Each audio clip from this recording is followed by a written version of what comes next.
introduce to you one of my teachers. Oh, He's yeah. actually math class. Yeah. All right. He also made me move up a year in math, so I had to take summer school. Not bitter or anything. But yeah, I used to go here about 10 years ago. Is it 10 years? 10 years ago. So it's been a long time since I've been here. But I came over here from Russia, which is why I sound slightly different. Sorry about that. I tried. I can't sound any other way. I really tried. Every once in a while I can sound southern, but that's no fun. And then I now go to college at IUPUI. So that's a little bit about me. So I'm here today because I hear you are going to the Speedway tomorrow. Yeah. You excited? Yes.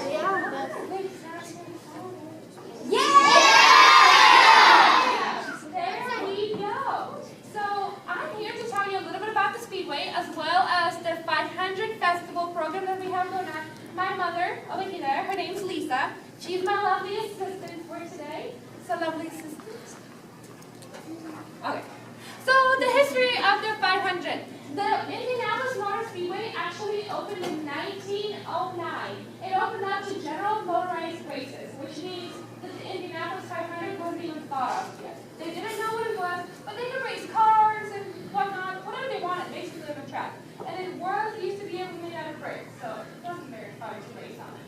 Then in 1911, they had the first ever Indianapolis 500 motor race.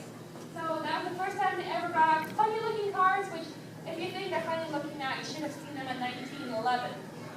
And they raced for the first time. Who can pronounce this name? Oh, hold on. That's not my slide. Whoops. All right. Who can pronounce this name for me right here? Yes. Boy with the white shirt. Yes. Ray.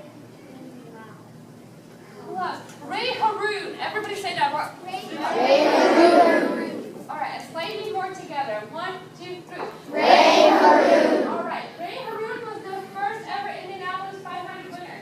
He did not get his face on the trophy right away because they did not have a big old trophy. You know the trophy I'm talking about? Yeah. The trophy is about this tall and has everybody's faces on it. And if you won more than once, it has your face on it more than once. That's fun. But yeah, he was the first ever winner at the Indianapolis 500. That's a little bit of history. So tomorrow when you go, you need to dazzle them with your history knowledge of the 500. Also pay attention because I have prizes for little quiz at the end. Just so you know. See if you pay attention. Then we have the flags for the Indianapolis 500. We have a few different colors. So I'm going to try not to look at the board behind me for the answers, but I'm not quite that good yet. So let's see how I do. So then we have the green flag, right? All right, and that's to the start of the race. Am I correct? Yes. All right. So when they start the race, sometimes it's not just the guy in charge of the flags who waves them. Sometimes it's a celebrity. So they'll have maybe, I know Peyton Manning did it once. Some local celebrities, some national celebrities. It just depends on who wants to do it and who gets there first. So they wave the flag. Then we have the checkered flag. And I think that's for the end of the race, right? Yes. All right. So when they wave the checkered flag, and they actually wave 2 of them because everybody's super excited that the race is about to be over. They have one and they wave them real fast, back and forth, to signify the end of the race. Then, oh goodness, I don't know. Is it blue with the yellow stripe? Yes. All right, I'm running real quick. Blue with the yellow stripe. That means there's a faster car behind you that wants to pass you. Am I right? Yes. I'm learning real fast. You better be learning too. So that means, unfortunately, maybe you're going to be my race car driver today. You maybe have a really slow car, and you have putt-putting, and there's a really fast car behind you. They're going to wave their flag at you, and they're going to make you move over, pull over, or whatnot, so the faster cars can pass you. Sorry about your car. Then we have the gray flag? No. White. Ah, the white flag. The white flag signifies that there's only one lap left in the race. So after 497.5 miles, you only have 2.5 to go. That's always exciting. Then we have the red flag, which means stop.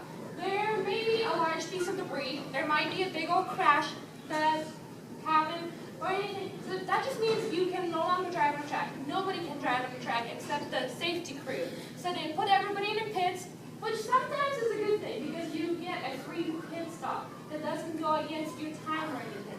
So that's nice for everybody who's safe and not crashed or their car wasn't broken. Then we have the Right. No?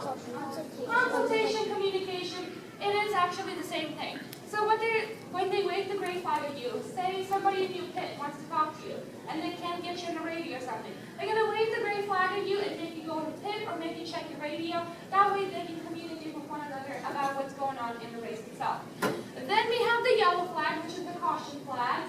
That means there's something out on the track that's happening that's not super safe, but it's not so unsafe that you have to go and pit.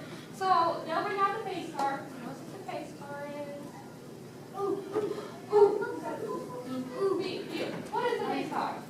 So it's like when there's a crash, the police car will get in front of all the racers and they make it so they don't go too fast and they have to stay behind. He's right. So the pace car sets the speed limit for the racetrack while the race is going on under the yellow flag. So that way there's no passing. Everybody stays in the place they were in. So if you were in first place, you get to stay in first. If you were in 33rd, you get to stay in 33rd. And you all go a little under 100 miles an hour around the track. And then last but not least, we have the gray with the white stripe, white cross, white X. White X. There we go. We have the gray with the white X. Say something's happening to your car that you don't know what's happening to it, but everybody else sees it. They're going to wave that flag at you and they're going to disqualify you from the race. So, I know, side face, you got disqualified from the race. But yeah, that happens. Sometimes your car's too slow, sometimes your engine's maybe not working too much, exhausting too much or whatnot. They'll wave it at you and force you off the field. So whatever place you were in when they wave that flag at you, that's the place you get to stay for the rest of the race. Nobody can take that from you though. So if you were 29, it's better than 33rd, you get to stay 29. Now typically first place car never gets the gray flag ever. Alright, next please. So then we have the picture of the flags. You'll notice neither one of the gray flags is on that little pedestal stand of all the flags because those are not typically used flags. All the flags behind me that you see are the ones that are used the most commonly, with the checkered flag being in the middle. My lovely assistant. Alright, so then who knows what the Vatican City is? What is the Vatican? Oh, you don't know what it is. Do you know what it is?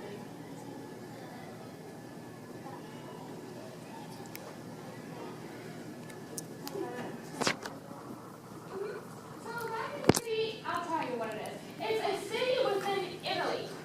And it's kind of its own country, actually. So Vatican City is basically a little country. This is the Indianapolis Motor Speedway. This is the little country. You see how big it is? It's huge. And then you see the track and then the street track. They also have a golf course inside. But this, an entire country, fits inside the Indianapolis Motor Speedway. But that is some other things that can fit inside the speedway. The Churchill Downs, the Kentucky Derby. That's where the Kentucky Derby will hold the horses and whatnot. That's where it all happens. Look how small it is compared to the 500. Next. Then we have the Wimbledon facility. It's a famous tennis foreign-like facility in England. Look at how tiny it is. And it's one of the biggest facilities in Europe. Then we have the Rose Bowl. You know the big old football game with the parade and everything? Look how small it is. It's puny compared to us. Next. Then we have the Roman Coliseum. It's that big old building that's crumbling somewhere over there in Europe. Look how small it is, right? Next, and last but not least, we have the Yankee Stadium. Do you see that? It's huge, I know. This just tells you a little bit about how big the track is. So the oval, we have the oval, which is how long? 2.5 miles. Fantastic. The oval is 2.5 miles long. Then we have the street track for the Formula One cars. Who knows what the Formula One cars are? Oh, Superman. Aren't they like they're faster than Indy cars, but they can turn a lot sharper? So Formula One cars, they actually look like Indy cars quite a bit, but they're more for street racing. In Europe, a lot of times when they have Formula One races, what they do is they'll just block off streets. And it is more about the sharp turns and the maneuvers and things like that. I personally like it, but I also love the Indianapolis 500. So it's perfect. They have both of them on there. Next. Then we have the driver attire. I'd like a volunteer.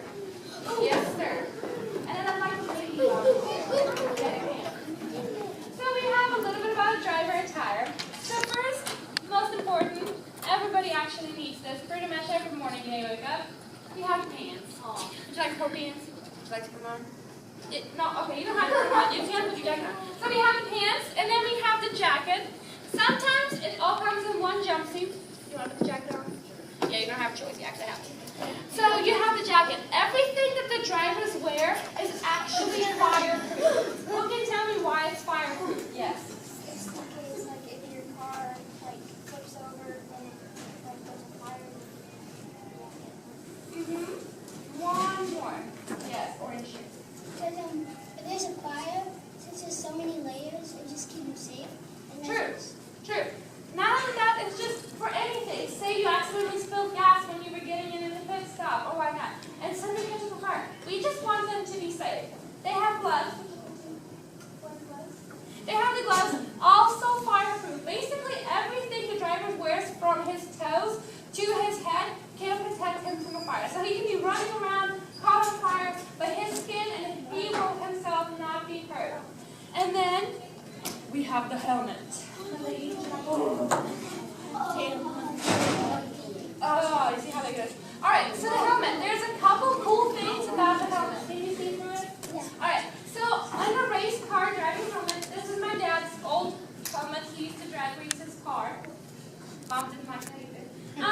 But inside the helmet, they have communication speakers. So they're like modified headphones, basically, that are inside the helmet so that they can communicate with their team, with their entire team, with the owner, with the pit crew, with the pit manager, and whatnot. They can communicate with all of them.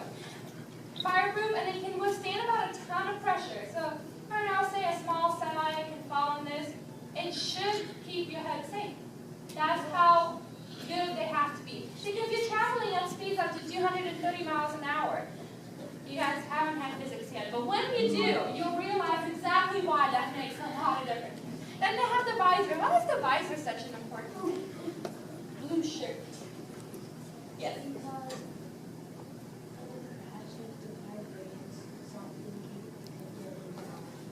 True. Do you have an answer there? Maybe it's, like, easier to see him because the same as Yeah, so basically, you're traveling 230 miles an hour at top speed, 185, 190 at the low speed. So much wind, so much debris, every once in a while you'll get a bug or something. You don't want that to be hurting your eyes. See? Protected. So that's how they have the visor. Another cool thing, I think it's cool, I don't know if you will, that they have is a straw. This one obviously doesn't have it, but what they do is they'll have a straw inserted from one side of the helmet so they can have water while they're in a race car. They can't just pull over, grab all the water, sit there sipping with some lemon in a nice pretty cup. No, they just get a straw and they have to go. So that way they'll have water all throughout the race so they can stay hydrated.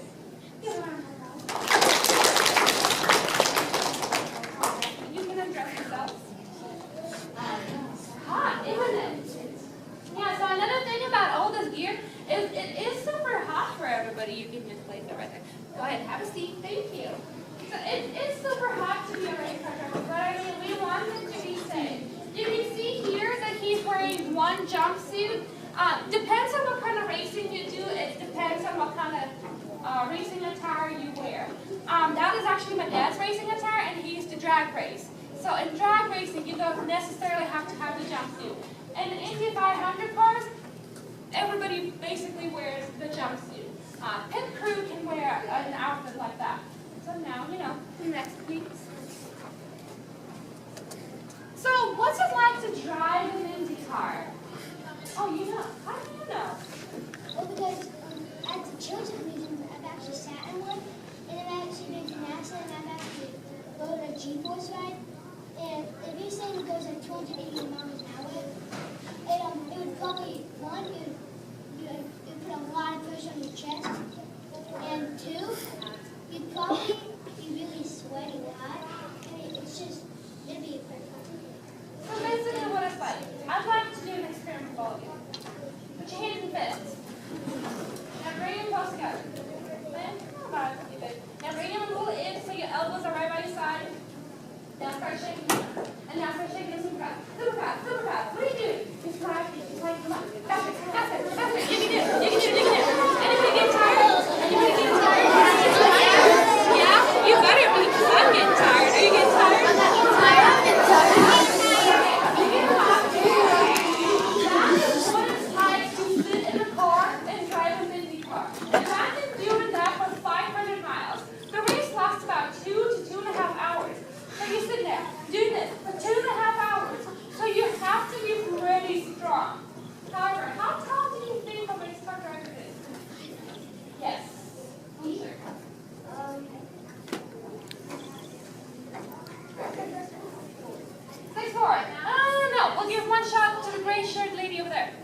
a guess? Maybe at least 6 foot. Okay, you try. 5'8". 5'8", that's actually 5'8" is kind of close. A lot of race car drivers are about my height without my heels. So they're about this tall. Kind of disappointing when you see them up close because they're no taller than you. They're about this tall. Why do they have to be so short?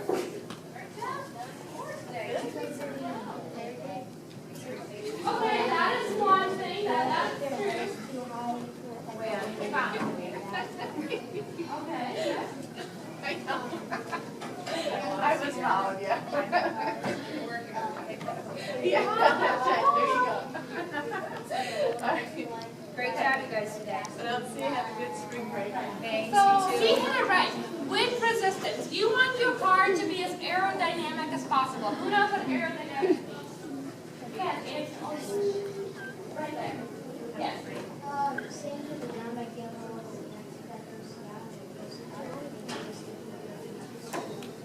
Right. So being aerodynamic means you can cut through the air better. That means when, school buses, they're pretty boxy. They don't have good aerodynamic abilities as a bus because they have a lot of wind resistance. They push a lot, that means they have to use more gas. A little Indy car is like a little knife. So it slices through the air real fast.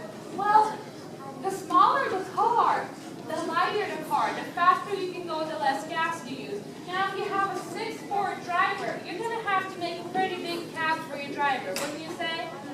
But if you have a 5'5" driver, it has a pretty small cab, therefore you can make the rest of your car a lot lighter.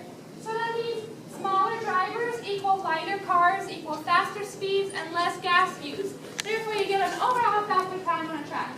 So that's why they're pretty short and not really much taller than me. So how do you get to be an IndyCar driver? Can you just walk in one day to the track and say, yes, I want to be a driver? No. What do you have to do?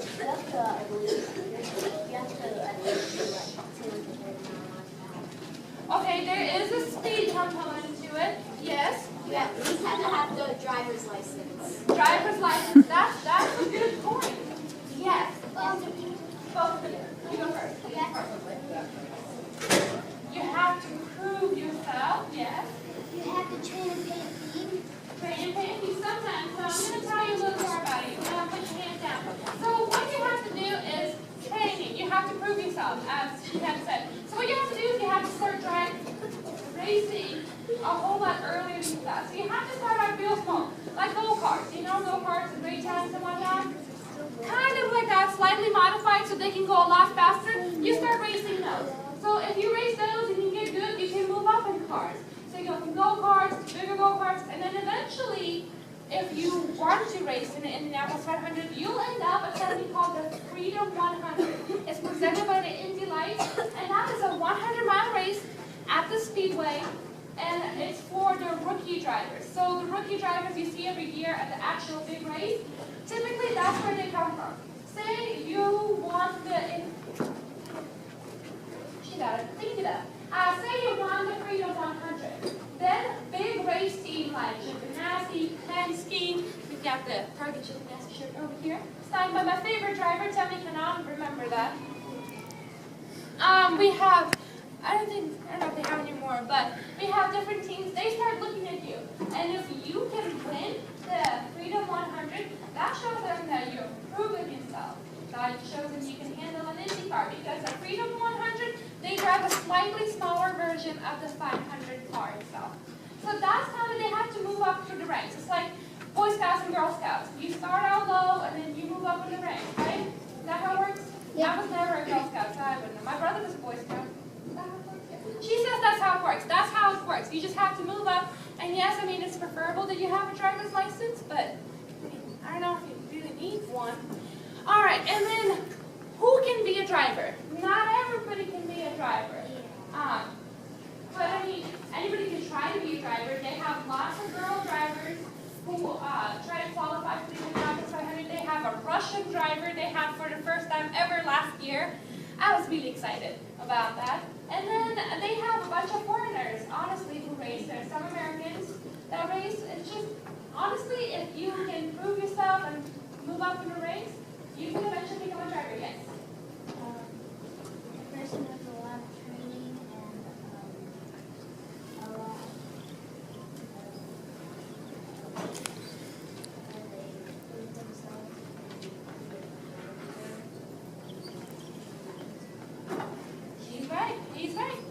said just by proving yourself and with a lot of experience, you can become an Indy 500 driver. Oh, now we have the trivia. You can read the questions behind me, but I'm going to ask you a few that weren't on there to see if you really paid attention. Like, here's a really simple question. What's my name? Oh. Yeah. What? No. What? Yeah. No? Lena! My name is Lena! I said that the first thing. Weren't paying attention? I'm kidding.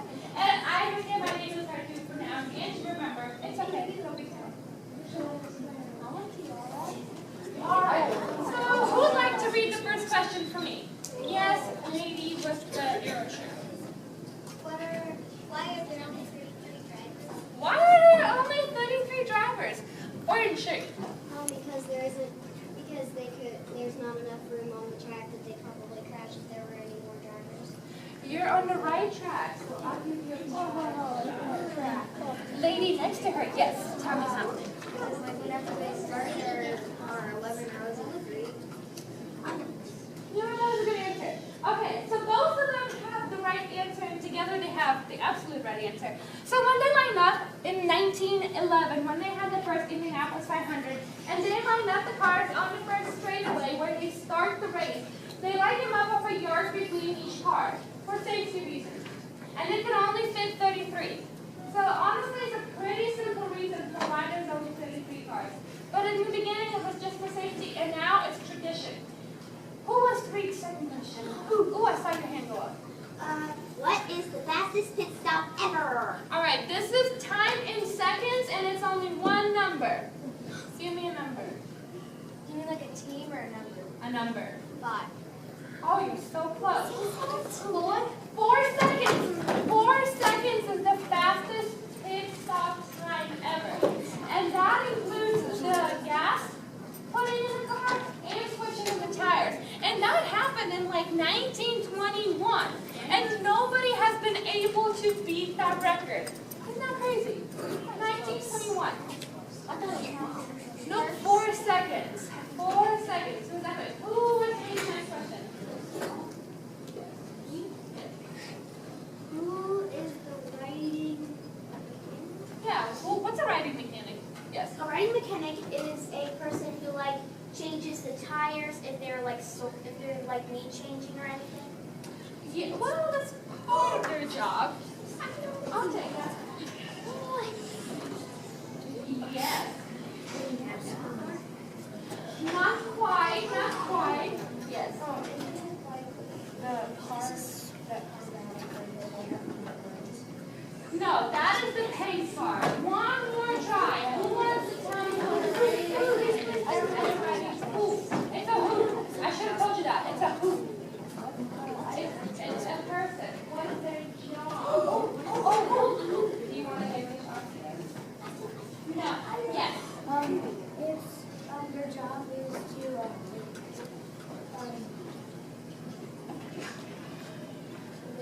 more than one people need to do it, maybe change the wheels and put new gas in it. Not quite. So I will tell you. All right, there's more questions, and trust me, I can come up with plenty. A riding mechanic. Could I have you come up? All right, wait. So we are in a race car. This is our race car for today. Imaginative. Electric race car. You don't want to fall out of your car, do you? No. We don't want to fall out. So I'm the race car driver. And in the 1900s, when they first started doing a race car, she would ride in the car with me, and she would be the riding mechanic. So my job as a race car driver would be to just look straight ahead and point where my car is going. Your job would be to let me know if there's any cars behind me. Are there any cars behind me? No? Okay, so she'd tell me if there's no cars behind me, if I can make lane switches and whatnot, because they didn't have rear view mirrors. But they had to have somebody sitting next to them, and they actually used sign language and signals to tell them if there was somebody behind me, because there'd be a lot of noise, and it's hard to hear. All right. Here you go. So yeah, that was the job of the riding mechanic. And so the races used to be really slow because the cars were 2 people in the car. Oh, the whole field. Okay. Last question. Repeat that for me. Right here. Last thing. Yes. No, the one over there. You. Wow. Has the race ever been Please, oh, please. Oh. Yes. Yeah, the race has been canceled. Why? Because sometimes because of like rain and stuff, they get slow. I'll give it to you because you answered right, but you don't have to write either. Who has to write either? just in case like someone like crashes? That's why. Orange shirt over there, big old X on your shirt. They canceled it for World War I and World War II. You are correct. The only time the Indianapolis 500 has officially been canceled, hey, the only time the Indianapolis 500 has officially been canceled was during World War I and World War II. It's been postponed before, it's been delayed due to rain, and it's kind of been canceled halfway through the rain, but those were never the official cancellations for the Indianapolis 500. The only official times it was canceled was during World War I and World War II. About 2 minutes. So I have one last question for all of you as trivia. And I have 2 cars and 2 tiaras to give out. Yes. So, I mean, it can go either way. Who's my favorite race car driver? Yes. Yes. Tony, It's close. I'll give a tiara for that. Yes, yes. You said it was the first version guy? I like that he was in there, so I'll give you a car. I'm impressed you remembered that. Hold on, let me give her tiara. Where you are? Where are you? There you are. Yes, tell me who my favorite race car driver is.